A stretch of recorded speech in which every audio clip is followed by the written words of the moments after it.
This is a Suzuki GSX-R125 and it's had a bit of an accident here at the front.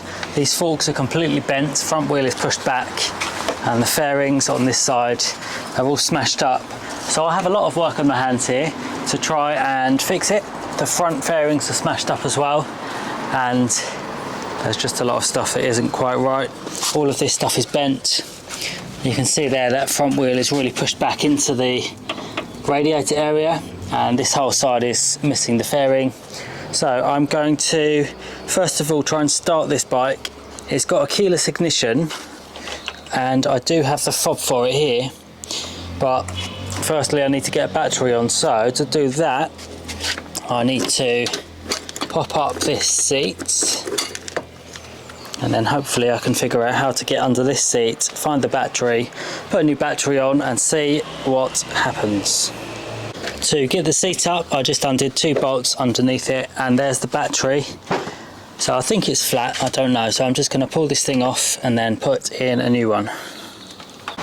Well, first time for me using one of these keyless fobs, so I think I have to just press it there and at the same time then turn this. Okay, so push it down and that seemed to work. So clocks have come on and we have got 21,000 miles, full tank of petrol, and let's see what happens.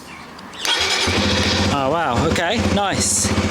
So the engine has started up right away and we are looking pretty good. So engine runs, it looks like there's coolant in it. I can see some in the tank there.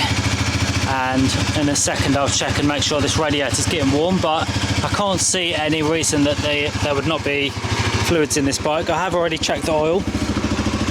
So engine runs, that's a great start, and I guess I'll just check a few things. So indicators are working, both sides. Horn is a bit dodgy, but we'll come back to that.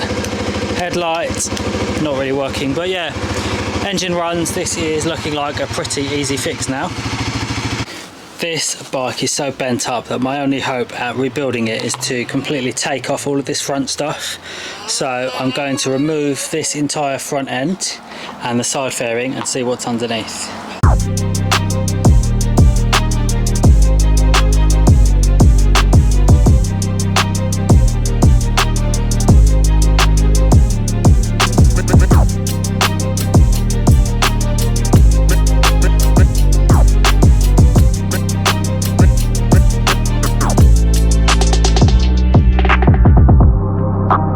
Well, that front came off pretty easily, just a few screws underneath there, and I'm putting all these parts in a box so I don't lose anything.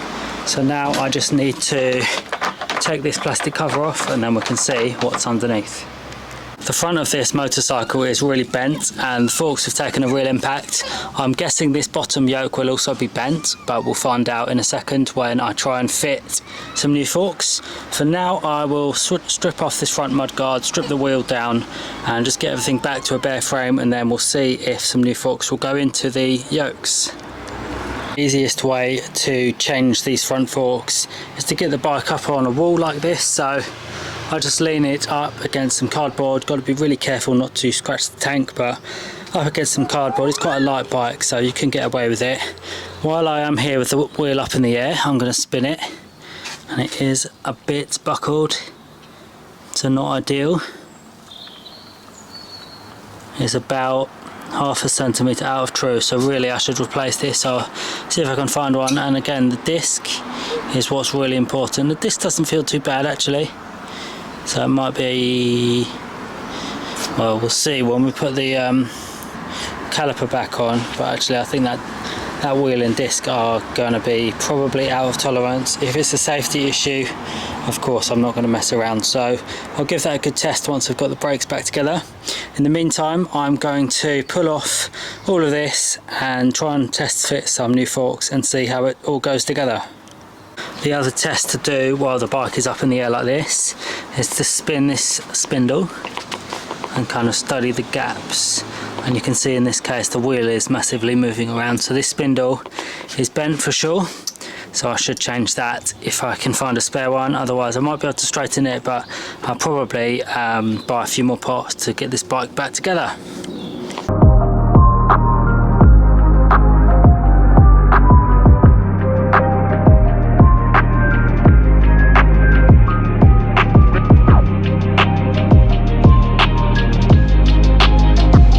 Well, I've got some replacement fork legs on this bike and everything went pretty well. I did it off camera just to speed along.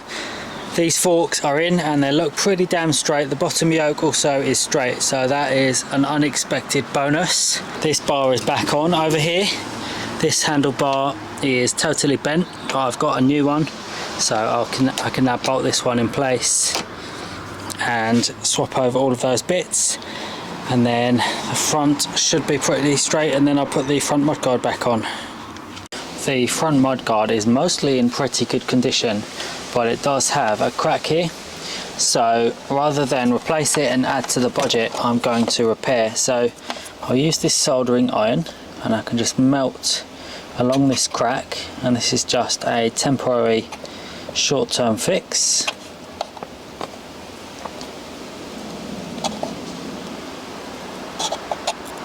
And that just holds the two sides of the fairing together. And to make that fix a bit more permanent, I'll use a bit of this fiberglass filler, grab a bit of that, and I'll just mix up with this hardening compound.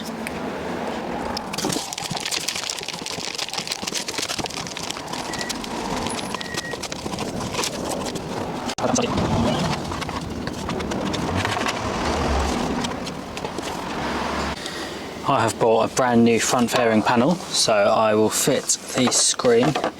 Luckily I had the foresight to place all of the screws back in the screen, so I didn't lose any. So I can just put this back together like so.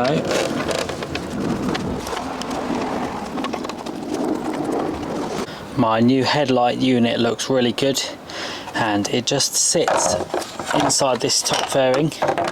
So if I just place it down there, these two bolt holes line up, and then I'll be able to just put some screws in there.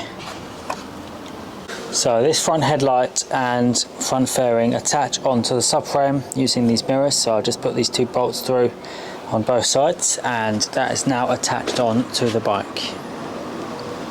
The front mudguard is now ready to go back on, so I can just push it up from the front and drop it inside here, and then it will just fix in with these bolts through like so.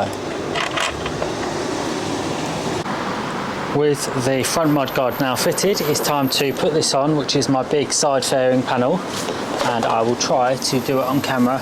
So this just lines up here, so it's a little screw hole just there which you have to line up, and there's another one over there to line up, and then with them two lined up there's a little push onto the radiator, and that's it. So that's how you do that, and I'll just throw those screws in, attach that, and then I will work on this left side afterwards. This left hand side panel has got a lot of damage, so there's a crack here, broken off piece down there, there's scratches all around and a couple of broken fixing points, so I'm not going to reuse this. I've instead bought a brand new replacement panel. So what I need to do is grab all of these infills and an indicator and then transfer them onto this one. Then I'll put this on the bike, and then afterwards I will put on the stickers which I've bought as well. Because this piece is broken, I don't need to remove it, I'll just throw this away, but I've got a new one, and what I will do is I'll just grab all of these screws off and then put them straight into this one, and then that'll all be lined up. There's the fairing with all of the inners fitted up, so ready to go on the bike. I also put this lower piece on, which is the old one. So let's throw this on the bike, and it basically just pushes on. It will be tricky to do on camera, so I won't stress it, but I'll basically just push on there and then clip into place, and then there's a few screws to do and it will be on. This bike is almost finished, and one of the last jobs I need to do is just to apply the new stickers. There's the old panel, so I can use that as a template to help me to see where to put them all. So that one, for example, sits around there, and yeah, I'll just throw these on and we'll see how it looks. Well, that is the Suzuki GSX-R125 finished, and it turned out pretty cool. It's a great looking bike. I love these big side fairings, and this is the original one that came on the bike, and I've rebuilt all the front. And coming around to this side for a second, you can see that I've also replaced this side panel and I've put these new stickers on, and I think it looks really cool. This also is like a brand new front panel, so that's got the new stickers on. So, turned out really cool, and I'll start the engine quickly. Like, sounds really good. Just a nice clean bike for someone to ride. So, cool bike. I hope it was a good video. Thanks for watching, and I'll catch you next time. Goodbye.